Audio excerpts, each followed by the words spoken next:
we human beings, we are one of the best creations of Allah subhanahu wa ta'ala. And we are unique as compared to most of the other creations. Allah has given us a free will. We can obey Him or we can disobey Him. We are unique. Unlike most of the other creations, human beings have got a free will. And if after Allah has given us a free will, if you obey Him, you become on a higher level, higher status. But if you don't obey Him, you go to the lower. And Allah subhanahu wa ta'ala says in Surah 3, chapter number 95, verse number 4, لَقَدْ خَلَقْنَا الْإِنسَانَ فِي أَحْسَنِ تَقْوِيمٍ, that we have created the human beings in the best of molds. And this life that we lead, it is a test for the hereafter. Allah says in Surah Mulk, chapter number 67, verse number 2, الَّذِي خَلَقَ الْمَوْتَ وَالْحَيَاةَ. It is Allah who has created death and life to test which of you is good in deeds. So this life that we are undergoing in this world, it is a test for the hereafter. Allah says, Allah has created death and life to test which of you is good in deeds.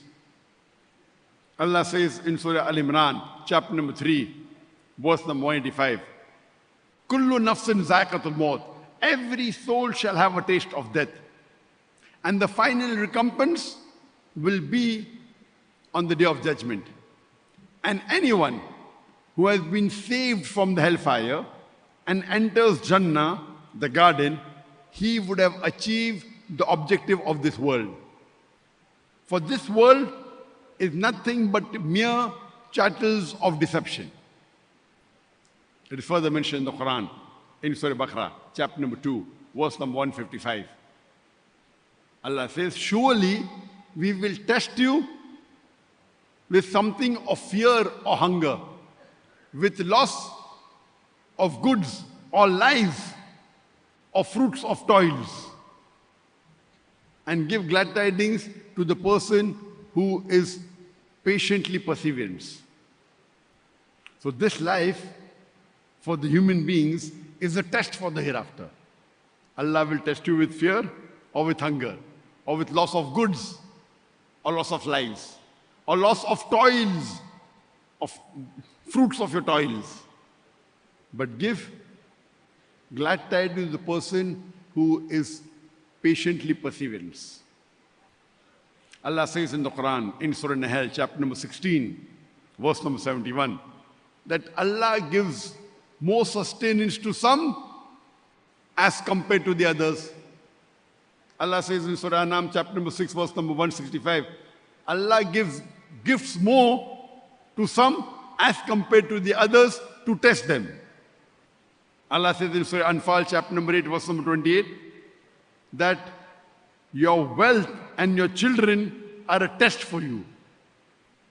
Allah says in Surah Taghabun, chapter number 64, verse number 14, that some amongst your wives and our children are your enemies. Allah is saying that some of your wives and your children are your enemies. Allah is testing you with wealth and children. Allah says in Surah Ankabut, chapter number 29, verse number 2, that it is Allah who will come to know who is false and who is true amongst you. This life that we lead, it's a test for the hereafter. And Allah has showed us the path to salvation. Allah has shown us the Rah-e-Nijat. Allah says in Surah Al-Asr, chapter number 103, verse number 1 to 3, Wal Asr, Innal insana lafi khusr, illa alladhina amanu, wa amilu salihati, wa tawasaw bil haqqi, wa tawasaw bil sabr. That by the token of time, man is verily in a state of loss, except those who have faith, those who have righteous deed, those who exhort people to truth, and those who exhort people to patience and perseverance.